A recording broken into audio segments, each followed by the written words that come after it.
Okay, hello everybody. Thank you for coming and joining to your English class. We're going to begin the class for today reading the versicle. Maybe you remember for this week we are talking about the value to be pure in heart.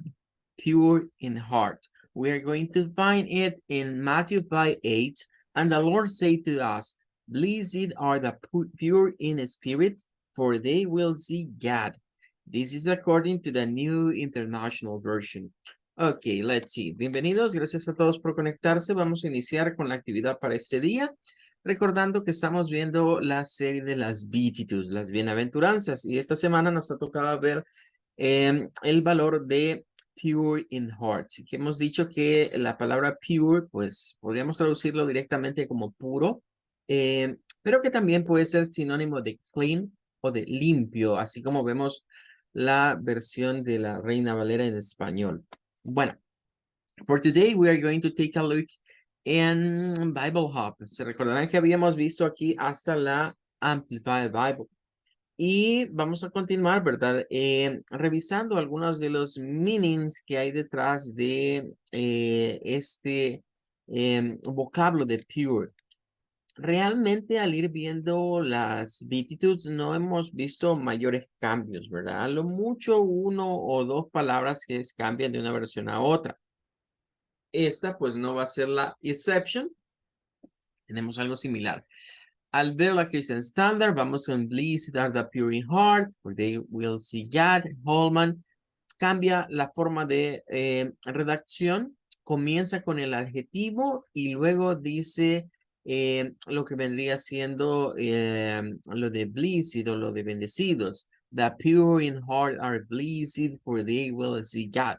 Que si lo quisiéramos traducir muy apegado a lo que está ahí escrito, nos saldría algo como el puro de corazón es bendecido o los puros de corazón son bendecidos. Podríamos verlo de cualquiera de esas maneras.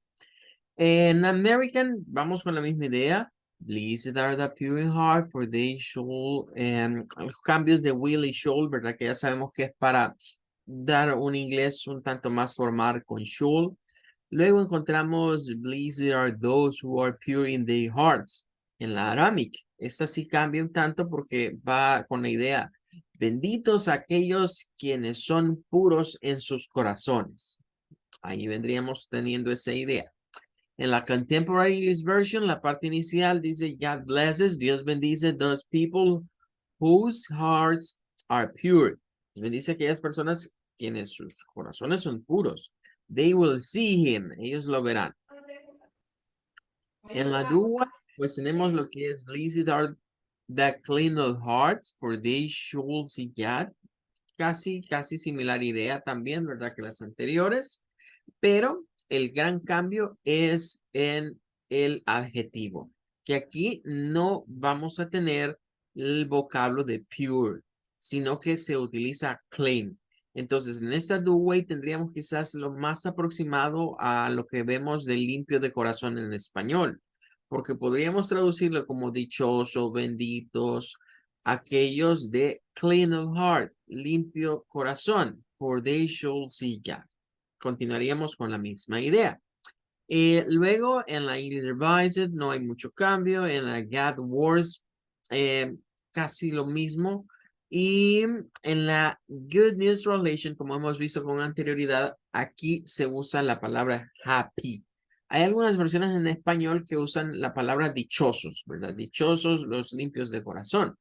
Quizás esa se asemejaría a esta parte de happy, tomando en cuenta que en el original, ¿verdad? En el original, la palabra hebrea que se utiliza es Macario y que ya hemos dicho que es sinónimo de alguien muy feliz, con mucha felicidad, lleno de dicha. Ok, that's gonna be all. Con eso terminamos y vamos a pasar a lo que veríamos la clase de ahora. Vamos a poner ahorita en pausa el libro de Uncle McCarthy y vamos a ir a otro book que se los compartía hoy más temprano. Espero lo hayan recibido todos, ¿verdad? Si alguien no lo ha recibido, me manda un mensaje para reenviárselo. Este es un poco más largo que el McCarthy y un poco más pesado también. Este libro, ¿verdad? Es un diccionario realmente. Es un diccionario de phrasal verbs. Y como pueden ver, tenemos ahí cerca de 5,000 phrasal verbs. Hay alrededor de 5,000 frases verbales en este diccionario de Logman. Logman es una editorial, ¿verdad? Por lo tanto, este no es de un solo autor. De hecho, este tiene varios autores que han intervenido en el desarrollo de este diccionario. Bien, lo que no me gusta de este es que está escaneado, ¿verdad? Entonces no podemos ir así a usarlo, digamos, como referencias automatizadas, como un índice automatizado. Es el único problema que yo le veo a este. Fuera de eso, es un diccionario, diría yo, el más completo de frases verbales. No es muy reciente, sabríamos decir que no es muy reciente, ya tiene sus años, pero pues de manera elemental tiene bastantes cosas. En primer lugar, tenemos que tomar en cuenta que vamos a encontrarnos con una guide to using the dictionary. Hay una guía que nos dice cómo debemos usar este diccionario. Luego, ya vamos a encontrar lo que vendrían siendo el diccionario en sí.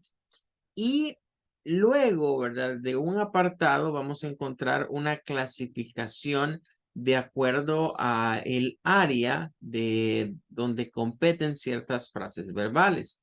Por ejemplo, esta que se llama Phrasal Verbs Activator es para buscar con relación a esos topics que ven por ahí, ¿verdad? Si queremos ir a una página en especial. Bueno, vamos a iniciar la clase de hoy, pues va a ser una explicación de cómo usar este diccionario. En en el diccionario de McCarthy, el de Cambridge, hay un mini diccionario de phrasal verbs, pero no son comparables la cantidad de frases verbales que están en aquel con las que aparecen en este. Este tiene muchísimas más.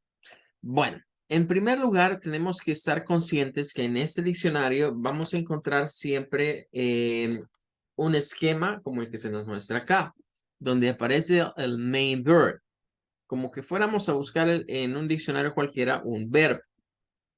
Ese siempre aparece en la primera parte y está en su forma infinitiva. Bien. Aquí tenemos el ejemplo con Lord. Luego aparecen las formas verbales, las verbal forms o las formas of the verb, como lo plantea acá. Nos aparece el past tense, el past participle, and the present participle. Recordemos que hablamos de 4 formas verbales. El infinitivo, que es la que está arriba, ¿verdad? Luego tendríamos el past tense, luego tendríamos el past participle y luego tendríamos el present participle, que es el ing. Todos esos, no se nos olvide que son formas verbales solamente, es decir, las variantes que sufre el verbo. Luego, como un tercer apartado, ya vamos a la materia, que son las phrasal verbs. Pero no solo vamos a hallar una, vamos a encontrar prácticamente todas las combinaciones que hay con ese verbo y con cada una de las particles que se puede usar. Claro, habrán algunos verbos, los principales, que van a tener mucho más que otros. Y ya vamos a ver, o ya vamos a ver cómo identificarlos en la segunda picture. Ahora, de los phrasal verbs debemos encontrar que ahí nos aparece, por ejemplo, lower out. Ok, ahí aparece y si, digamos, estuviera in como una particle, o estuviera up como una particle, o cualquier otra palabra que sea una particle, esas van a ir apareciendo en orden alfabético. Entonces, en el alfabeto tradicional vamos a ir encontrando ese orden de todas las variantes que aparezcan a partir de lo que es la particle. Y después de eso vamos a encontrar el uso, es decir, la estructura gramatical del uso de esta frase verbal. Pueden notar, ¿verdad? Que en este caso tendríamos acá, en el ejemplo, tenemos el tipo de frases verbales en donde necesitamos un object. O sea, esta, blur out, es de las que se necesitan un object al cual aplicarse. Entonces, blur out something. Aquí está el objeto. Lo podemos usar de esta manera. Blur out something. Y luego tendríamos la variante de que podemos poner el objeto en medio de la particle y del verb. Y decir algo como blur something out. Entonces, si ahí aparece de esta manera, significa que esta la podemos utilizar con cosas. Con cosas. Y al final, aquí encontraremos el meaning in English. Es decir, la explicación de qué significa esa acción. Nos dice, it's only to say something without thinking. Y porfa, aunque es costumbre como latinoamericanos tratar de buscar el significado de blur out en español, traten de acostumbrarse no a buscar las traducciones de blur out. Tratemos de ahora en adelante de acostumbrarnos a analizar y a tratar de entender el meaning que aparece acá, sin necesidad de ir a meter esto a Google y ponerle traducir. Tratemos mejor de entender qué dice aquí. Dice, to suddenly say something without thinking. Y una vez entendemos eso, pues ya podemos captar qué es el significado de esto. Sí, pueden traducir esto, pero evitemos en las phrasal verbs ir a buscar el significado de esto en español. Deje eso como último recurso cuando no comprenda lo que está acá. Entonces, aquí, ¿verdad? Estaríamos ante un ejemplo que dice, bueno, decir algo, ¿verdad? Sin pensar. Eso sería blow out, decir algo sin pensar. Bien, pero no, eso es, digamos, lo elemental o lo básico. Y luego se van a ir agregando otras cosas. Entre estas otras cosas es que en como está en blanco y negro, ¿verdad? Como está en monocromático, no lo vamos a apreciar bien. Pero este símbolo que está acá es una star, es una estrella, ¿verdad? Y que venía marcada como con un color diferente. Casi siempre van a aparecer unos numbers. Cuando veamos estos números a la par de lo que sería la phrasal verb, significa que son varios usos que se le pueden dar. O sea, si nos aparece 1, 2, 3, 4, 5, significa que esa misma frase verbal, que es esta de acá, tiene diferentes aplicaciones o diferentes meanings. Entonces ahí hay que poner atención. Ahora, dentro de esos números, en algunos casos suele aparecer un número marcado con esta sombra que le llaman la frequency star. ¿Qué significa? Que es de uso más frecuente. Si dentro de 1, 2, 3, 4 me aparece una de estas, significa que es de uso más frecuente. No siempre va a aparecer en la número 1 con esa marca. A veces aparece en el 3, a veces aparece en el 4. Eso depende del orden alfabético, porque recuérdense que el orden alfabético se sigue a partir de la particle. Ahora, aparte de eso, aquí nos habla pues del patrón gramatical que ya establecíamos, ¿verdad? Que si vamos a poderlo usar without object, sin un objeto, o si tiene que ir el STH, que es una abreviatura que ya debemos de manejar, que es something, o el SB, que es somebody. Y aquí ya viene la diferencia quizás entre lo que hemos visto en el libro de Cambridge y este libro de Longman. Y es que en el otro aparece, o sea, universalmente se usa STH y SB. Pero recordarán que en el otro libro como sinónimo de somebody aparece someone. Pero nunca se utiliza someone para referirse a la estructura o al patrón gramatical que hay que seguir. Bueno, continúa. Veamos. Esta, por ejemplo, tiene algo más. La de arriba solo tenía el meaning. Y esta tiene el meaning acá. Dice, to get into a building or a vehicle illegally by using force, especially in order to steal something. Break into. Break into. Es entrar, dice, a un lugar, ¿verdad? Incluso a un carro, un automóvil, usando la fuerza. Es como casi como vandalizar algo. Entonces, para robar, ¿verdad? Entonces ahí tendríamos este break into. Pero aquí nos dice, miren, unos ejemplos. Entonces, aparte de la definición, va a venir ejemplos de aplicación. Y en los ejemplos es mucho más claro a qué se está refiriendo o el uso que puede tener. No obstante, no hay que dejar de lado que en los ejemplos se nos habla de las diferentes, miren, de las diferentes formas verbales y por lo tanto diferentes verbal tenses que se van aplicando.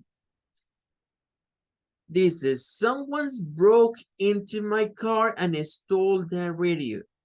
Bien, broke into is something my car. Alguien broke into, vandalizó podría ser. Yeah. Otros podrían decir, bueno, logró abrir. Yeah. Logró abrir mi carro. Podría ser otra forma de broke into, pero eso tiene que ver con el hecho de abrir algo por la fuerza. Entonces, si lo vemos así, es vandalismo. Si lo quisiéramos traducir al español. Robó la radio, dice. Ahora tenemos otro ejemplo. Dice, thieves broke into the school. Ese sería diferente quizás. Podríamos decir, los ladrones vandalizaron la escuela. Quizás nosotros decimos, me abrieron el carro, se metieron a la escuela. Pero broke into lleva la idea de que se cometió un acto de vandalismo. Bueno, entonces ya ahí nos queda más claro porque nos dicen en primer lugar el meaning y en segundo lugar nos vienen a dar ejemplos. Nótese que los dos ejemplos están en past tense, como para narrar que eso ocurrió en el pasado. Es una acción que ocurrió en el pasado, pero no significa que siempre van a estar en past tense los ejemplos. De hecho, van a estar en cualquiera de los verbal tenses en el que al autor se le hizo más fácil encontrar una oración de ejemplo. Así que ahora me entenderán por qué era necesario, antes de llegar a las phrasal verbs, conocer un poco de verbal tenses. Porque yo conozco por ahí algunos lugares que se pasan por encima, ¿verdad? Con aquello de que no es necesario aprender gramática, que no necesitas la gramática para el inglés, que la gramática es aburrida. Con esa excusa se pasan por encima, ¿verdad? De los verbal tenses y se van de un solo a las phrasal verbs. Y al ir a consultar algo de eso, si yo no tengo la base de los verbal tenses, leer esta información se me hace bien complicado. Bien, ahora tenemos otra situación más. Nos hablan acerca de las fixed phrase. ¿Qué son las fixed phrase? Bueno, en este caso son algunas frases que han sido ajustadas, es decir, que con el correr de los años en el inglés se han ido agregando nuevas expresiones. Por ejemplo, land in, viene de land in y tiene la estructura con land somebody in, es decir, se puede aplicar en uno de sus usos, se puede aplicar a una persona, pero se suele utilizar con un tercer elemento. Y ya vamos a hablar de eso, porque por lo menos en la introducción, en el libro de McCarthy, no hemos visto que hayan tres elementos en una frase verbal. Nos dice, to get into a bad situation or put someone in a bad situation. Ok, ese es el meaning. Meter a alguien, dicen, o meter a alguien en problemas, ¿verdad? O ponerlo que en una situación complicada o muy mala. Pero nos dice que se puede usar con palabras como trouble, jail, o tort y otras más. ¿Qué significa eso? Que a veces ya hay ciertas frases verbales que ya tienen su forma de utilizarse y estas, sobre todo estas que se conocen como fixed phrase, nos van a apuntar a expresiones puramente idiomáticas, ¿verdad? Entonces, por ejemplo, nos aparece ahí, I hope I haven't landed you in trouble with the bus. Bueno, esa solo es land you in trouble. Pero solo aparece with the bus. En la siguiente dice, bueno, diríamos, bueno, yo espero no haberte metido, ¿verdad? En problemas con el jefe. Eso sería metido en problemas. Eso sería land in. Luego dice, her husband had a violent temper, which often landed him in the court. Bien, esta sí ya va con la aplicación. ¿Qué significa? Bueno, su esposo tiene un violento temperamento que con frecuencia lo hace meterse en problemas y termina en una corte. Entonces, ya esa expresión nos lleva a todo eso, es meterse en problemas con la ley, por ejemplo. Luego tenemos, Gascoigne landed in trouble after all night drinking session with his friends. Otra vez, este se metió, ¿verdad?, en problemas después de haber estado bebiendo toda la noche. Entonces, podemos aplicarlo con algunos otros lugares o sitios. Y a eso se le conoce como una fixed phrase. Ahora, vamos a hablar acerca de la otra parte más, y es que nos suelen aparecer también algunas usage notes, que es extra information. A veces es necesario aclararnos algo más. Por ejemplo, tenemos este light on o light upon. ¿Qué significa eso? Que podemos usar on y upon para esa situación. Recordemos que aquí en este caso esas dos significan sobre. Tanto light on y light upon apuntaría a que on y upon significa sobre. Entonces, ¿cómo se agarran como particle, que son sinónimos? Pero nos dice además de eso que light upon is more formal than light on and is mostly used in writing. Esto le conocemos o le vamos a ver acá como una nota de uso. ¿Y qué información nos da el diccionario? Nos dice que es preferible usar light upon en situaciones formales y que light on se suele utilizar más al momento de escribir. Entonces, en la plática, si yo quiero que suene formal, uso light upon. Pero al momento de escritura, lo que se suele utilizar más es light on. Ahora, aparte de esto, vamos a encontrar grammar helps. Es decir, un poco más de ayuda gramática. Nos dice light on, upon, something is not passive.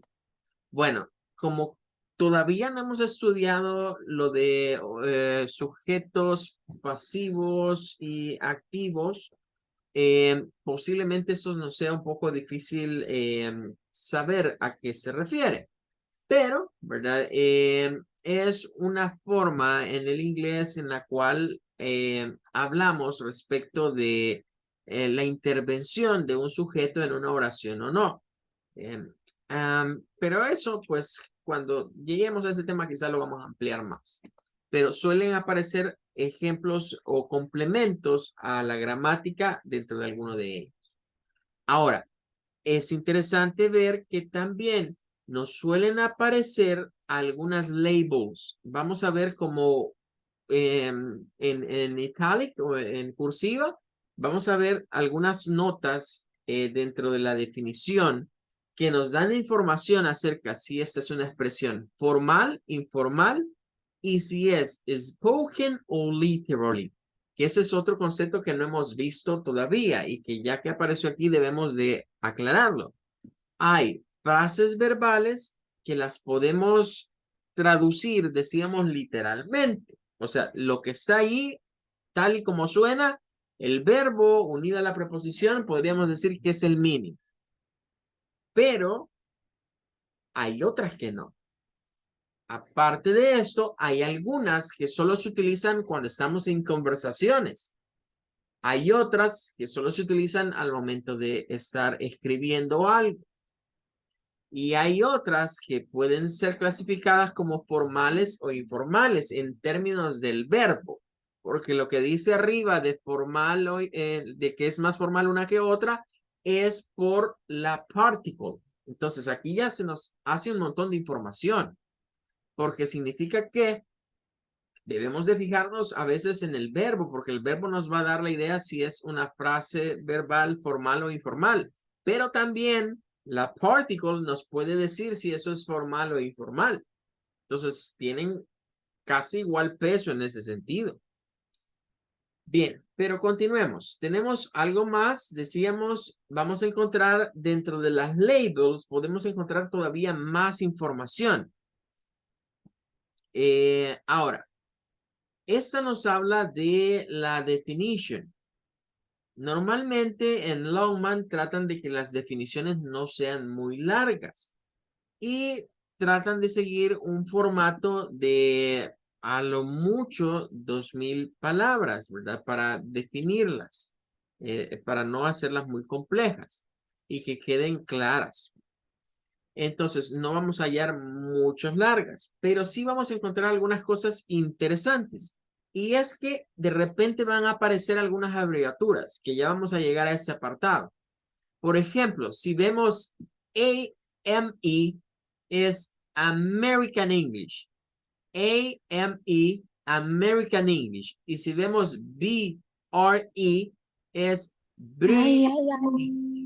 En otras palabras, aquí ya estaríamos hablando de que vamos a comenzar a ver frases verbales que tienen sentido o tienen un meaning para los británicos o una aplicación para los británicos y que posiblemente para los norteamericanos no signifiquen nada. Y viceversa.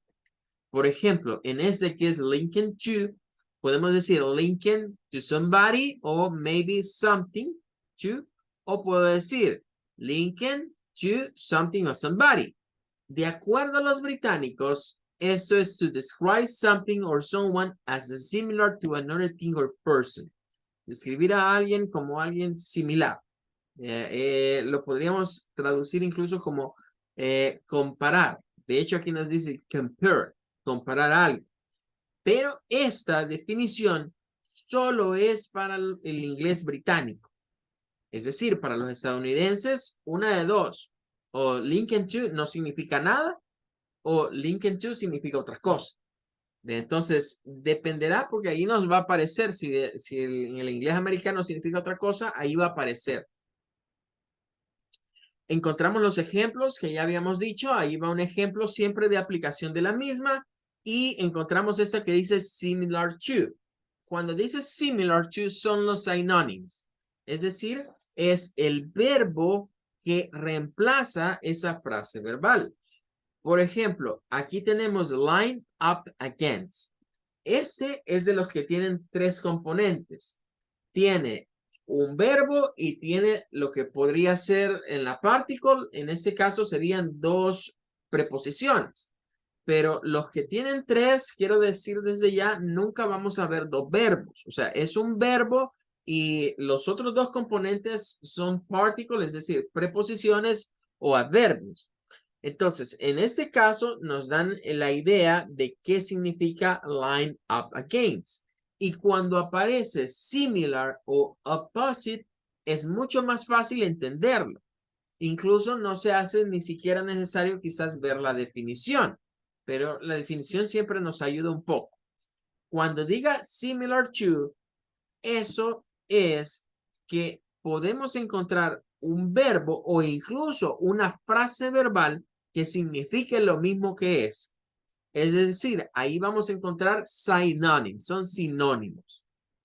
Y en el caso del opposite serían los antónimos, antónimos de eso.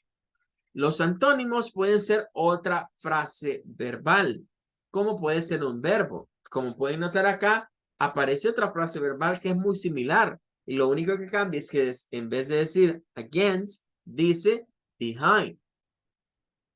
Bien, voy a seguir adelante porque espero hoy terminar con esta explicación. Vamos a encontrar después lo que podría ser algunas variantes, agregándole algún tipo de preposición, ¿verdad?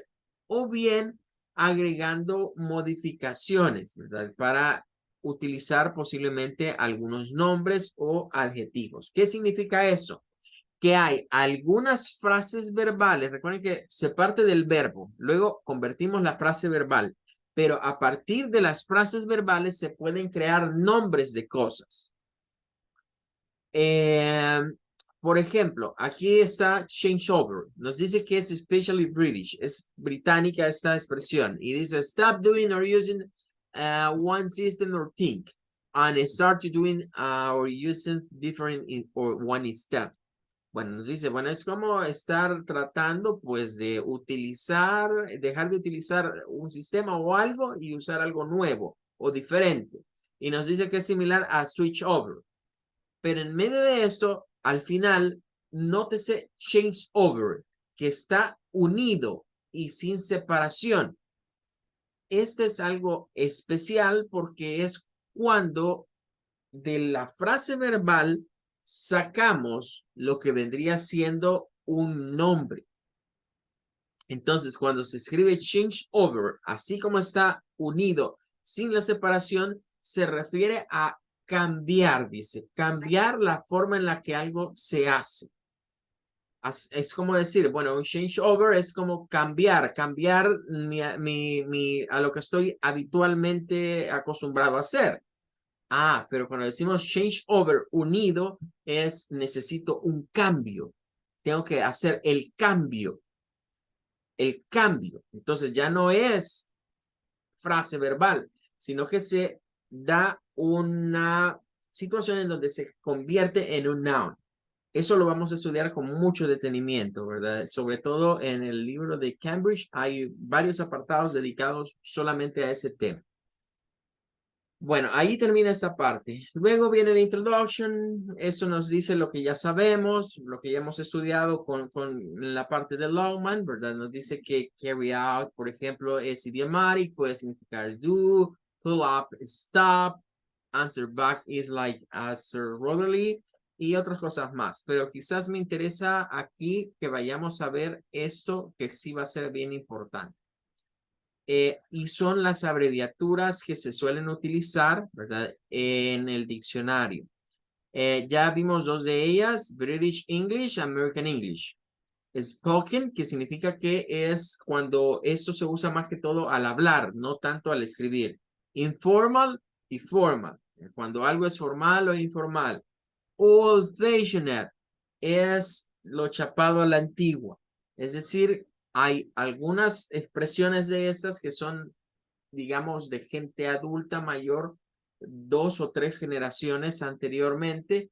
Y claro, hay algunas expresiones nuevas que yo me atrevería a decir que este de Longman ya no tiene muchas expresiones nuevas que han ido surgiendo en los últimos años. Que quizás se encontrarían más en un diccionario de inglés slang, pero es de tomar en cuenta eso, lo literal, lo técnico y lo que es un tabú. Es decir, todas esas cosas vamos a encontrarlas dentro del diccionario y nos van a estar apuntando a que esas palabras tienen un uso especial, se distinguen entre formal e informal. Algunas ya no se utilizan, ¿verdad? Quedaron como en la antigua, pero tienen cierto significado. Y aparte de eso, algunas pueden generar hasta problemas, ¿verdad? De que las personas se sientan ofendidas al utilizar alguno de estos vocablos. Well, that's gonna be all. Con eso terminaríamos. Les recuerdo, si alguien no ha recibido este documento, me avisa vía WhatsApp para reenviárselos porque es importante que lo tengan allí dentro de sus archivos, ya sea en your mobile device o en your computer, ¿verdad? Es necesario que lo tengan, puesto que lo vamos a estar utilizando como referencia. Entre este y el libro de McCarthy, vamos a utilizar como textos base para todo lo que vamos a ir viendo de las phrasal verbs. Okay, that's gonna be all, everybody. Thank you for coming. May God bless you. I wait you for tomorrow class. Thanks. Goodbye. Goodbye, everybody. Bye, teacher. Goodbye. Goodbye. Thank you. Goodbye. Goodbye. Thank you so much.